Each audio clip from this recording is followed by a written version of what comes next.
नमस्कार दोस्तों, मैं बहुत बहुत स्वागत करता हूं आप सभी का एक बार फिर से हमारे आज के इस नए और काफ़ी एक्सक्लूसिव वीडियो में। क्योंकि दोस्तों आज का जो वीडियो है ये आपके अंदर जो आर्बिट्रेशन का जो डर है, जो कि आपको बार बार एक डर दिखाया जाता है आर्बिट्रेशन का, जो कि आपको नोटिसेस आते हैं या फिर यूट्यूब पे भी बहुत सारे ये सो कॉल्ड वकील जो काले कोट पहनकर आपको वीडियोस बनाकर आपको आर्बिट्रेशन के नाम पे डराते हैं, जिसमें बकायदा ये कहा जाता है कि आर्बिट्रेशन अवार्ड पास करके आपके जो है प्रॉपर्टी को अटैच कर लिया जाएगा, आपके घर से सामान ले जाएंगे उठाकर, या फिर आपकी सैलरी को अटैच कर दिया जाएगा।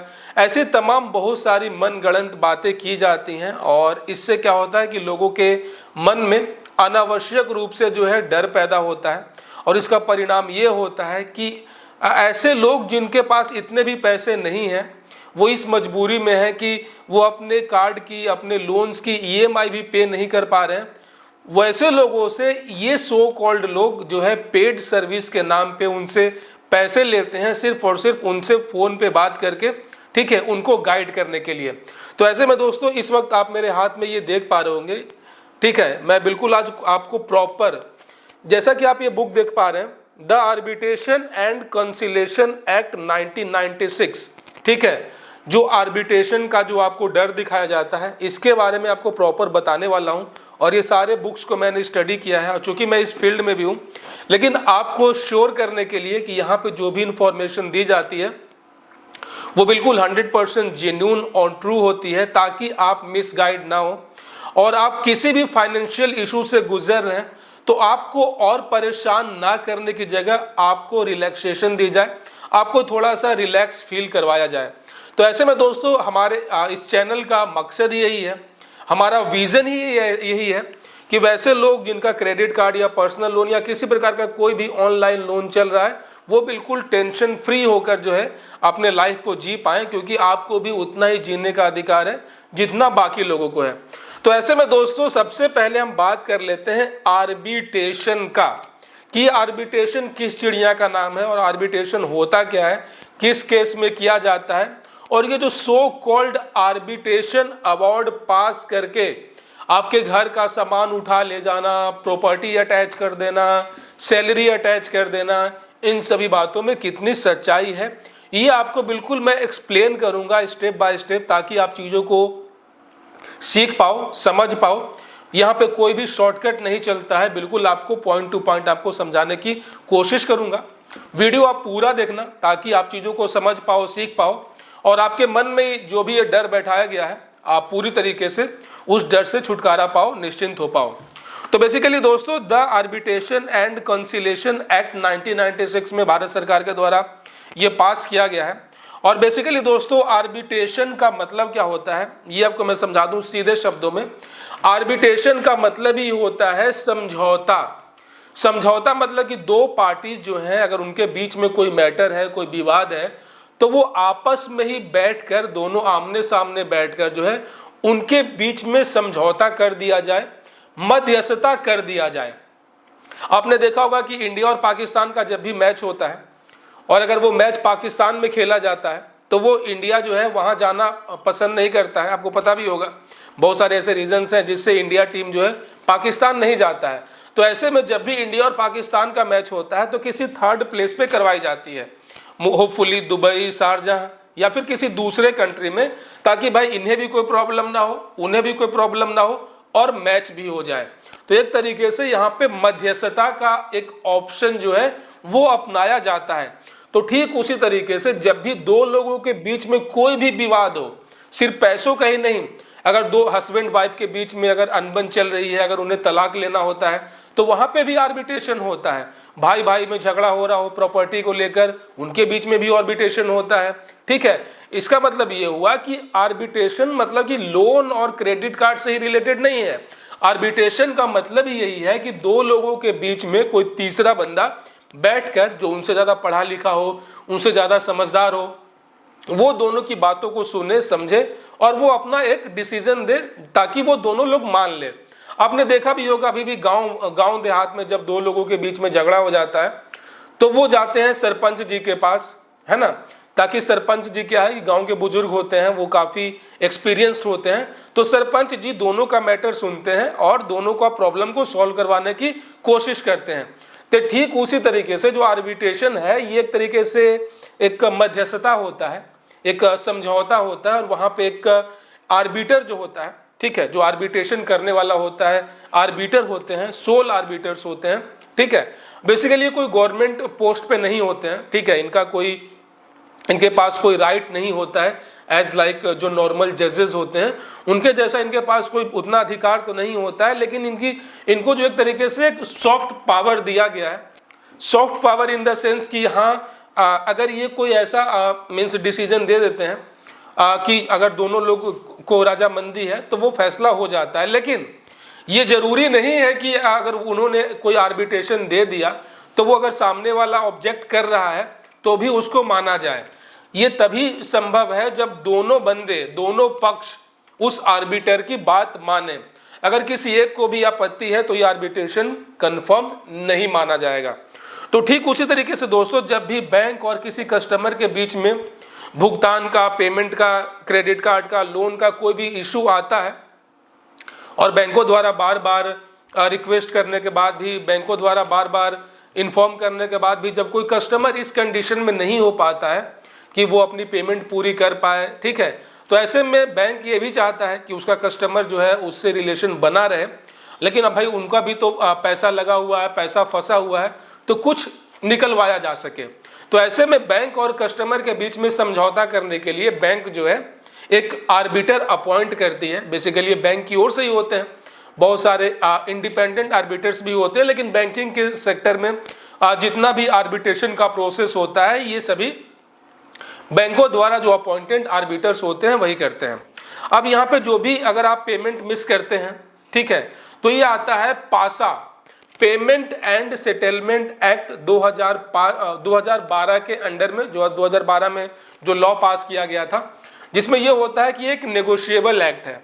मतलब इसमें कोई किसी प्रकार का कोई जेल नहीं होता, फांसी नहीं होता, ठीक है, मतलब कि आपको जेल नहीं जाना होता है। इसमें जो है वहीं पे hand to hand on the spot यहाँ पे आपको एक तरीके से रिलीफ दे दी जाती है, जिसको आम भाषा में जमानत या फिर बेल कहा जाता है। तो ये एक नेगोशिएबल एक्ट है। Negotiable act in the sense कि यहाँ पे बातचीत करके, समझौता करके, आर्बिट्रेशन करके इसको रद्द किया जा सकता है।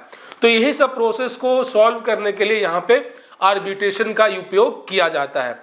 तो आशा और उम्मीद करता हूं यहां तक आप चीजों को समझ पाओगे कि आर्बिट्रेशन होता क्या है। अब जो आपके मन में जो बात बैठाई गई है कि सामान उठा के लेके चले जाएंगे, जैसे कि नॉर्मल जो होता है कुर्की के केस में होता है, जो कोई बहुत बड़ा मोस्ट वांटेड अपराधी होता है, उसके ऊपर कोई अरेस्ट वारंट होता है, अगर वो कोर्ट में सरेंडर नहीं करता है तब जो है उसके घर में कुर्की जब्ती की जाती है, जो कि बहुत बड़े बड़े केसेस में की जाती है। आपने केवल एक लोन लिया है, क्रेडिट कार्ड का पेमेंट नहीं किया है, तो इसका ये कतई मतलब नहीं है कि कोई आपके घर से सामान उठाकर ले जाएगा। ये किस केस में होता है दोस्तों? ये होता है होम लोन के केस में। अब आप सोचोगे कि होम लोन के केस में सामान उठाकर क्यों ले जाएंगे? तो सपोज करो दोस्तों कि होम लोन तो कोई नॉर्मल 1 या 2 लाख का होता नहीं है। होम लोन जब भी कोई लेता है तो कम से कम 15 लाख 20 लाख का ऐसे होता है। तो मान के चले किसी बंदे ने 20 लाख रुपए का होम लोन लिया घर बनाने के लिए।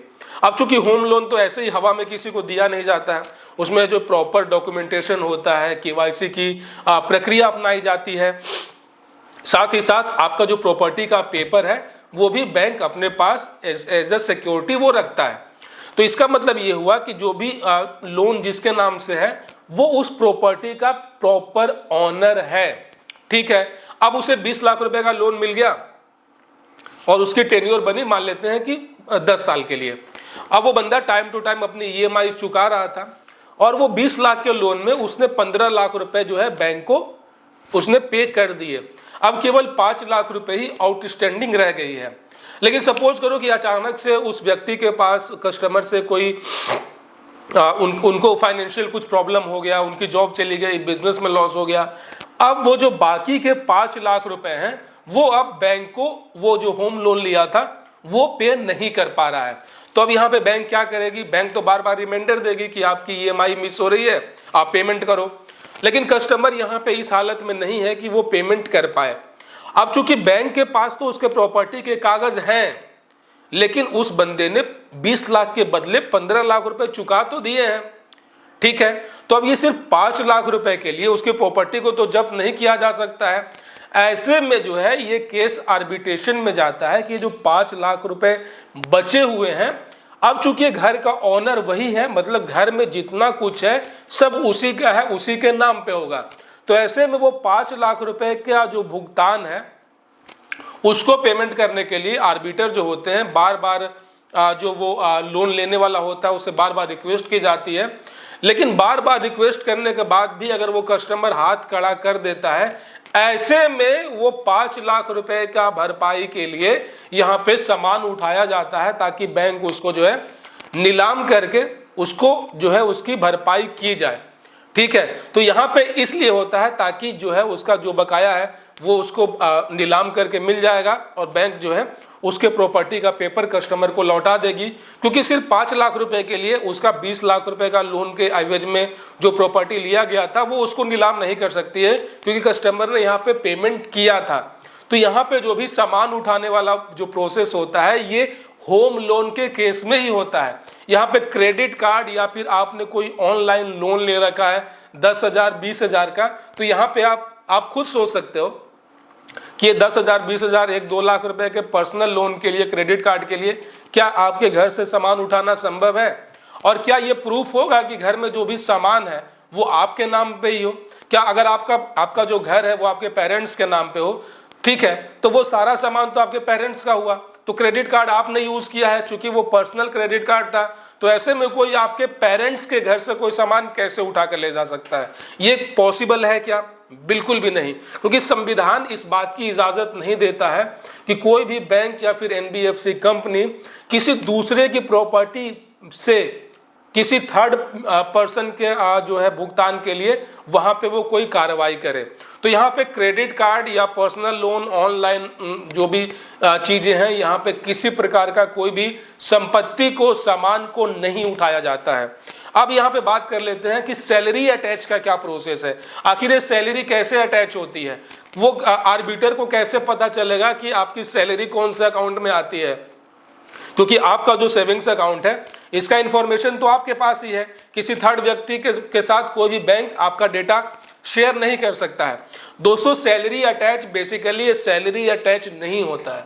मैं आपको क्लियर बता दूं, बेसिकली ये होता क्या है, अगर आपने कोई पर्सनल लोन लिया हुआ है, ठीक है, या फिर आपने कोई क्रेडिट कार्ड लिया हुआ है जिसका आपने ईएमआई पेमेंट ऑटो पे कर रखा है। ध्यान से सुनना दोस्तों, बहुत ही काम की बात यहाँ पे बता रहा हूं ताकि आप चीजों को सीख पाओगे, समझ पाओगे कि आपको कौन कौन सी गलती नहीं करनी है। बेसिकली यहाँ पे सैलरी अटैच जैसा कोई चीज नहीं होता है। आप काम करते हो, उसके बदले आपको सैलरी मिलती है, यहाँ पे कोई भी कुछ नहीं कर सकता है। यहाँ पे होता क्या है, सपोज करो कि आपका क्रेडिट कार्ड की लिमिट 1 लाख रुपए है, ठीक है, आपने पूरा 1 लाख रुपए यूज कर लिया, अब आप उसकी पेमेंट नहीं कर पा रहे हैं।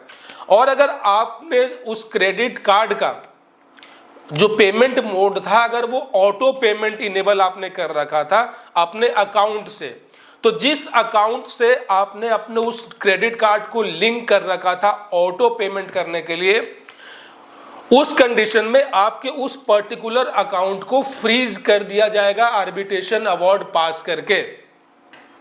तो अगर आपका वो पर्टिकुलर अकाउंट आपका सैलरी अकाउंट था जिसमें आपको हर महीने सैलरी आती थी, तो जब तक कि वो टोटल जो क्रेडिट कार्ड में ड्यू है 1 लाख रुपए, तो जब तक कि आपके उस अकाउंट में 1 लाख रुपए सैलरी से जमा नहीं हो जाते हैं, तब तक जो है वो आपका अकाउंट जो है वो फ्रीज हो जाएगा। आप अपनी सैलरी को, अपने डिपॉजिट्स को आप विड्रॉ नहीं कर पाओगे। अगर आपके अकाउंट में पहले से ही 1 लाख रुपए जमा है, तब तो ऑटोमेटिकली जो है अवार्ड पास होने के बाद आपके अकाउंट से 1 लाख रुपए वो कट जाएंगे, आपका यहाँ पे अकाउंट फ्रीज नहीं होगा। लेकिन अगर आपका जितना आउटस्टैंडिंग है उतने पैसे खाते में नहीं है, तब जो है आपका यहाँ पे अकाउंट फ्रीज हो जाएगा। और ये तब तक फ्रीज होगा जब तक कि टोटल आउटस्टैंडिंग के इक्वल यहाँ पे अमाउंट नहीं होता है, बैंक अपना अकाउंट ना काट ले। इसीलिए दोस्तों, कभी भी आपको अपना कार्ड या फिर पर्सनल लोन का जो पेमेंट है या तो आप ऑटो पेमेंट मत करो, आप मैनुअली इसका पेमेंट करो, या अगर करना भी है तो आप इसको अपने किसी दूसरे बैंक अकाउंट से लिंक करो जिसमें आपकी सैलरी नहीं आती हो। कभी भी आपको अपना जिस अकाउंट में सैलरी आता है, क्रेडिट होता है, उस अकाउंट से किसी भी क्रेडिट कार्ड या फिर किसी पर्सनल लोन के ऐप को आप लिंक मत करो। यहाँ पे लास्ट में जब आर्बिट्रेशन अवार्ड पास हो जाएगा तो वहाँ से जो है बैंक को ये मेल किया जाता है कि इस अकाउंट से इतना भी आउटस्टैंडिंग ड्यू है, तो जब तक इसकी भरपाई नहीं की जा सकती है तब तक आप इस अकाउंट को फ्रीज कर दो। And as per the law bank को आर्बिटर की अवार्ड जो है वो मानना पड़ता है। तो इसीलिए कभी भी अपने सैलरी अकाउंट से कोई भी क्रेडिट कार्ड का ऑटो पेमेंट ऑन मत करना। साथ ही साथ दोस्तों यहाँ पे ये भी होता है कि भले ही आपने अपना जो है ऑटो पेमेंट ऑन नहीं कर रखा हो, लेकिन अगर आपका क्रेडिट कार्ड और आपका जो सैलरी अकाउंट है दोनों सेम बैंक है, तो यहाँ पे भी आर्बिट्रेशन अवार्ड पास करके जो है आपके उस अकाउंट से उतना अमाउंट को डिडक्ट किया जा सकता है। यहाँ पे अकाउंट फ्रीज तो नहीं होगा क्योंकि आपका सैलरी अकाउंट है, उतने पैसे तो ऑलरेडी उसमें डिपॉजिट होंगे, लेकिन हाँ वहाँ से ऑटोमेटिकली जो है आर्बिट्रेशन अवार्ड पास करके जो है आपका यहाँ पे जो टोटल आउटस्टैंडिंग है उसको यहाँ पे क्लियर किया जा सकता है। इसीलिए दोस्तों आपको क्या करना है, करना यह है कि कभी भी अपने क्रेडिट कार्ड को ऑटो पेमेंट ऑन नहीं करना है। ऑटो पेमेंट ऑन करना भी है तो अपने किसी सेकेंडरी अकाउंट से करना जिसमें आपकी सैलरी नहीं आती हो, और कभी भी सेम बैंक का क्रेडिट कार्ड यूज मत करना। ये एक बहुत बड़ा ब्लेंडर मिस्टेक होता है, बहुत बड़ा एक आगे जाकर आप प्रॉब्लम में फंस सकते हो। सपोज करो कि आपका सैलरी अकाउंट भी HDFC बैंक में है और आपने क्रेडिट कार्ड भी HDFC बैंक का बनवा रखा है। ऐसे में दोस्तों बैंक के पास इंफॉर्मेशन होती है, जाहिर सी बात है, सेम KYC पे क्रेडिट कार्ड भी इशू हुआ है, सेम KYC पे अकाउंट भी खुले हैं, सेम पैन कार्ड का डिटेल क्रेडिट कार्ड में भी है, सेम पैन कार्ड का डिटेल आपके सेविंग्स अकाउंट में है। अब चूंकि बैंक एक है, उनका सर्वर एक है, उनका सॉफ्टवेयर एक है, ऐसे में वो इजीली फाइंड आउट कर लेते हैं और जो भी आपकी आउटस्टैंडिंग है वो आपके अकाउंट से ही वो वहीं पे कट कर लेती है। वही अगर दूसरा बैंक होगा तो दूसरा बैंक के पास तो उनका कोई पावर है नहीं, दूसरे बैंक में आपका कौन सा अकाउंट है कौन सा अकाउंट नहीं है, कितना अमाउंट है क्या नहीं है, इसकी इंफॉर्मेशन आपके इस बैंक के पास नहीं होगा।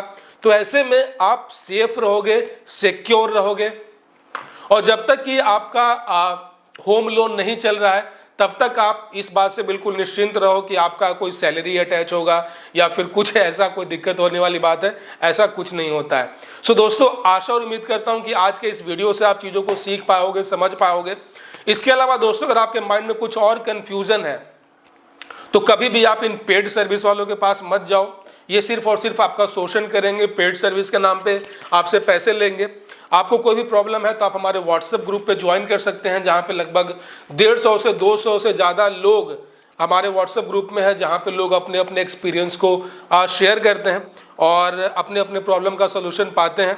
और दोस्तों अगर ये वीडियो आपके लिए हेल्पफुल रहा हो तो एक लाइक कर देना, कोई प्यारा सा कमेंट कर देना, चैनल में पहली बार हो चैनल को सब्सक्राइब कर देना, नोटिफिकेशन बेल ऑन कर देना ताकि अगली बार जब मैं कोई नया और लेटेस्ट वीडियो लेकर आऊँ तो आप उसे मिस ना कर सकें। अपना बहुत सारा ख्याल रखें। जय हिंद दोस्तों।